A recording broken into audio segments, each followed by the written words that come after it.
બોલ ભાઈ. હા હલો. હા ભાઈ, કાલ સવારે આપણે વોક કરવા જઈશું, 4:30 વાગે તૈયાર રહેજો.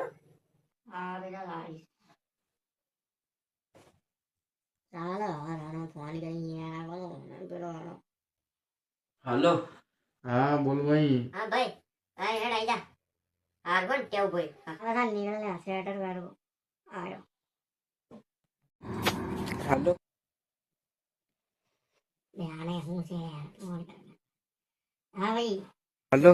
હા માર ભાઈ ચોર્યો લે યાર, હજી હુઈ રહ્યો હું અહીંયા. જો પેલા ક્રિકેટ વાળા મેદાનની સામે ઉભો રહ્યો છું. તું જલ્દી આય ફટાફટ. હા ઉઠીને તરત આય. સાલા હજી સુધી હુઈ રહ્યો, શરમ નહીં આવતી? મેં તને ક્યારનું કીધું તું? 5 વાગ્યાનું કીધું તું, આ 6 વાગ્યા તોય હું અહીંયા ઉભો રહ્યો છું.